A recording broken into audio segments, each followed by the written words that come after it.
Hello students, आज हम class 10 की साइंस की वर्कशीट नंबर 35 कर रहे हैं। 29 सितंबर के लिए आई है। यह चैप्टर 11 से रिलेटेड है। आज हमें मानव नेत्र और रंगीन संसार के बारे में पढ़ना है।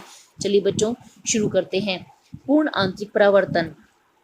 जब एक प्रकाश सघन माध्यम से विरल माध्यम में जाता है तो आपतन कोण क्रांतिक कोण से अधिक होता है, तब प्रकाश सघन माध्यम में परावर्तित होगा। इसे पूर्ण आंतरिक परावर्तन के रूप में जाना जाता है। इसे समझने से पहले हम सघन माध्यम या विरल माध्यम को जान लेते हैं। विरल माध्यम वह माध्यम होता है जिसमें से प्रकाश की किरण आसानी से गुजर पाती है, क्योंकि इसमें कण दूर दूर होते हैं। इसका उदाहरण है वायु। यदि वायु से चलने वाली प्रकाश की किरण किसी और माध्यम में प्रवेश कर जाए, जैसे कि जल जल एक द्रव माध्यम है, इसमें प्रकाश की किरण धीरे चलेगी, क्योंकि इसमें कण थोड़े पास पास उपस्थित होते हैं। तो ऐसी अवस्था में हमें पूर्ण आंतरिक परावर्तन मिलता है। इसके लिए कंडीशन है कि जब प्रकाश की किरण किसी सघन माध्यम से विरल माध्यम की तरफ चले तो प्रकाश की किरण का आपतन कोण, यह आपतन कोण हो गया, क्योंकि आपतित किरण है, यह माध्यम से बाहर की तरफ जा रही है। यह क्रांतिक कोण से अधिक होना चाहिए। यह कोण होता है यदि प्रकाश की किरण जब बाहर निकलती है तो बाहर निकलते समय यह बिल्कुल सीधी नहीं जाती है, यह अभिलंब से थोड़ी दूर चली जाती है। ऐसी अवस्था में प्रकाश की किरण सतह पर से गुजर सकती है। यदि यह आपतन कोण इतना अधिक होता चला जाए कि सतह पे से गुजरने की बजाय प्रकाश की किरण अंदर ही रह जाए और बाहर ना निकल पाए, तो इसे हम पूर्ण आंतरिक परावर्तन कहते हैं। इसे हम सीधे शब्दों में ये समझ सकते हैं कि प्रकाश की किरण बाहर जाते समय बाहर ना जाकर और अंदर ही रह जाए और अंदर ही परावर्तित हो जाए। पूर्ण आंतरिक परावर्तन की स्थिति, प्रकाश सघन माध्यम से विरल माध्यम में जाना चाहिए। आपतन कोण क्रांतिक कोण से बड़ा होना चाहिए। क्रांतिक कोण को आपतन कोण के रूप में भी परिभाषित किया जा सकता है, जिसके लिए अपवर्तन कोण 90 डिग्री होता है। वायुमंडलीय अपवर्तन। वायुमंडल में होने वाले अपवर्तन को वायुमंडलीय अपवर्तन कहते हैं। अपवर्तन क्या होता है? जब प्रकाश की किरण एक माध्यम से दूसरे माध्यम में प्रवेश करती है तो वह अपने पथ से विचलित हो जाती है। जैसे कि हम यहाँ पर एक ग्लास स्लैब ले रहे हैं और इसमें प्रकाश की किरण वायु से कांच के अंदर प्रवेश कर रही है। वायु एक विरल माध्यम है और कांच एक सघन माध्यम है, क्योंकि ये ठोस है तो इसमें कण बहुत पास पास होंगे और इसीलिए प्रकाश की किरण धीमे चलेगी। गति में हुए बदलाव के कारण प्रकाश की किरण सीधी न जा करके अभिलंब की तरफ मुड़ जाती है और इसके कोण का आकार घट जाता है। इसीलिए एंगल आई एंगल आर से बड़ा होगा। इस अवस्था को हम अपवर्तन कहते हैं। इसी प्रकार का अपवर्तन वायुमंडल में भी मिलता है। वायुमंडल में वायु की बहुत सारे जोन बनते हैं। इसमें कुछ हिस्से ऐसे होते हैं जहां पर गर्म वायु उपस्थित होती है और उससे नीचे वाले हिस्से में ठंडी वायु उपस्थित होती है। गर्म वायु में कण दूर दूर होते हैं और ठंडी वायु में कण पास पास होते हैं। कण पास पास होने के कारण यह सघन माध्यम की तरह कार्य करता है और गर्म होने पर वायु विरल माध्यम की तरह कार्य करती है। जब किसी तारे से प्रकाश की किरण इसमें प्रवेश करती है तो वह अपवर्तन दिखाती है और अपने पथ से विचलित हो जाती है। ऐसा होने के कारण वह हर बार अपना पथ विचलित करेगी। आकाश और पृथ्वी पर से देखेंगे तो कभी हमें तारा एक स्थान पे दिखाई देगा, कभी दूसरे स्थान की। वायु की ठंडी और गर्म परतें कभी भी फिक्स नहीं होती हैं, ये आपस में स्थान बदलती रहती हैं, जिसके कारण अपवर्तन लगातार होता रहता है। जब तारे का प्रकाश वायुमंडल में प्रवेश करता है तो यह अपवर्तन से गुजरता है। इसके कारण प्रकाश की अभिलंब की ओर झुकते ही अपवर्तनांक बदल जाता है।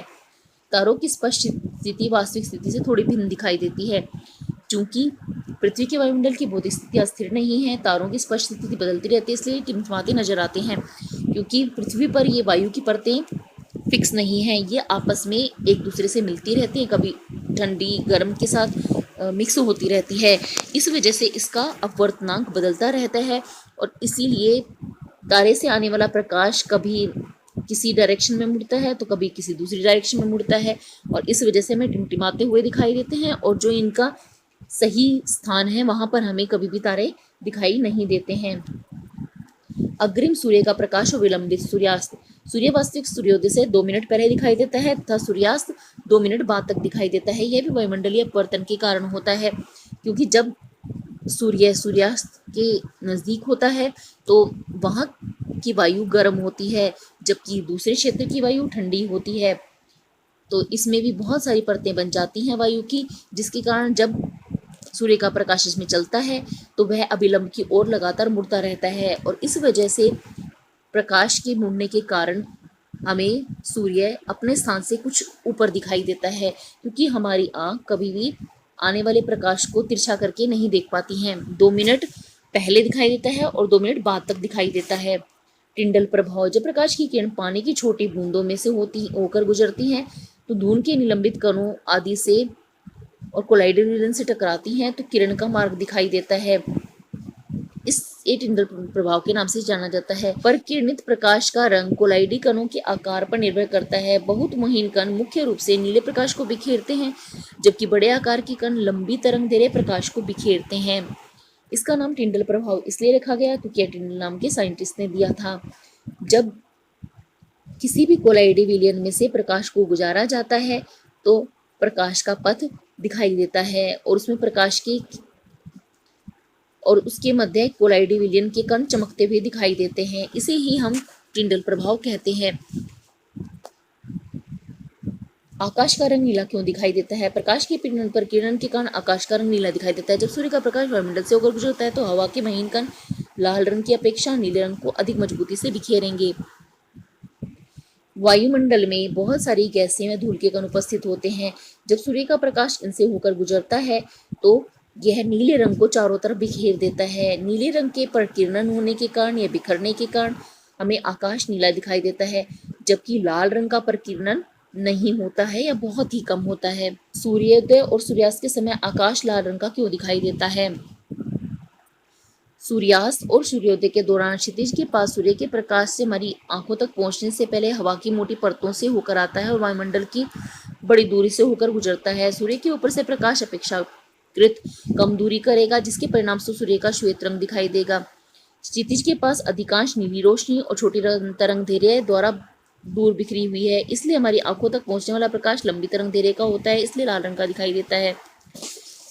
सूर्योदय व सूर्यास्त के समय सूर्य लाल रंग का दिखाई देता है। इसका कारण है कि सूर्योदय और सूर्यास्त के समय यह हमारी आंखों से काफी दूर होता है और इससे आने वाले प्रकाश की 7 रंगों में से लाल रंग हमारे तक पहुंच पाता है, क्योंकि लाल रंग का प्रकीर्णन नहीं होता है और यह बड़ी तरंगदैर्घ्य का होता है।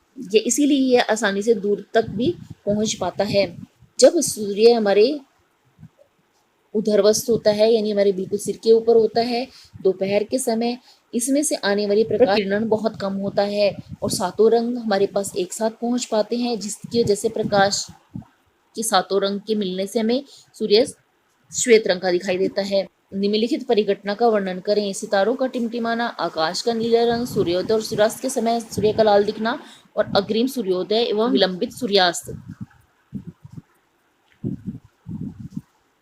यहाँ पर हम ये सभी तारों के टिमटिमाने में लिखेंगे।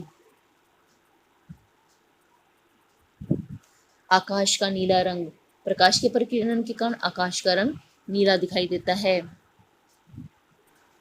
जब सूर्य का प्रकाश हवा की मोटी परतों और पृथ्वी के वायुमंडल से होकर गुजरता है तो छोटी तरंगदैर्घ्य वाली नीली रोशनी बिखर जाती है, हमारी आंखों तक लंबी तरंगदैर्घ्य वाली किरण पहुंच पाती है, इसीलिए हमें लाल रंग का दिखाई देता है। अग्रिम सूर्य का प्रकाश और विलंबित सूर्यास्त। सूर्य वास्तविक समय से 2 मिनट पहले और 2 मिनट बाद तक दिखाई देता है। यह वायुमंडलीय अपवर्तन के कारण होता है। आज की वर्कशीट में बच्चों में इतना ही करना है। जल्द ही नेक्स्ट वर्कशीट के सॉल्यूशन के साथ मिलेंगे।